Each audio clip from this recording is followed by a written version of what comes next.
আমরা মুসলিম পরিচয় দিব না আহলে হাদিস পরিচয়, এই প্রশ্নটা আমি আসলে পছন্দ করি না। এটা আমি আমার বক্তব্যে বলেছি, আমাদের মৌলিক পরিচয় একটাই, আমরা সবাই ইমানের ভাই, ইসলামের ভাই, আমরা সবাই মুসলিম। আহলুল হাদিস একটা আলাদা পরিচয়, এটা একটা বৈশিষ্ট্যগত পরিচয়। একজন মানুষ যে কোরআন এবং হাদিস ফলো করে চলে সে বলছে আমি আহলুল হাদিস, এর কোনো সমস্যা নাই।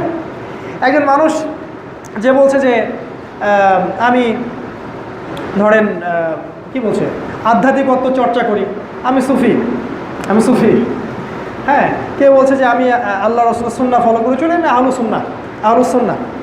এগুলো সবই বৈশিষ্ট্যগত আলাদা আলাদা পরিচয়।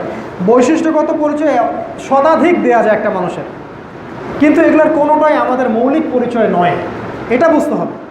আপনি পরিচয় লালন করেন, আমার কোনো আপত্তি নাই, কিন্তু এগুলো কোনোটাই মৌলিক পরিচয় নয়, কারণ কোরআনের কোনো জায়গাতেই এই শব্দগুলো নাই, বরং একাধিকবার মুসলিম মুসলিম মুসলিম শব্দটা আসছে। তাহলে আমরা ওই জায়গাটাতে কেন চোখ দিচ্ছি না? আর আপনি যদি চান এই শেষ জামানায় উম্মাহকে এক জায়গায় নিয়ে আসবো, তাহলে এই সাম্প্রদায়িক পরিচয়গুলো ত্যাগ করতে হবে আপনাকে। মৌলিক পরিচয় যদি নিয়ে আসেন, ইনশাল্লাহ সবাই এক জায়গায় বসতে পারবে, তাছাড়া পারবে না। যদি আপনি চেষ্টা করতে পারেন, করেন, দেখেন বাংলাদেশের সব হানাফি আহলে হাদিস হয়ে যায় কিনা, এটা কি সম্ভব? তো বাংলাদেশের সব আহলে হাদিস হানাফি হয়ে যাবে? সব চরমনাই জামাত হয়ে যাবে, বা সব জামাত চরমনাই হয়ে যাবে? কখনো সম্ভব না, এভাবেই থাকবে।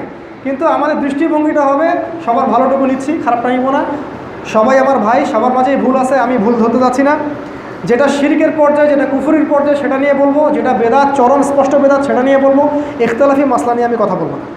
আর আমরা বৈশিষ্ট্যগত পরিচয় থেকে মুসলিম পরিচয়টাকে বেশি প্রিফার করব। আর আহলুল হাদিস একটা পরিচয়, এটা কোনো দলের নাম নয়, এটা পরিচয়। সাহাবায়ে কেরামের পর থেকে যারা মুহাদ্দিসিন কেরাম তারা নিজেদেরকে আহলুল হাদিস বলেছেন, এতে কোনো সমস্যা নেই।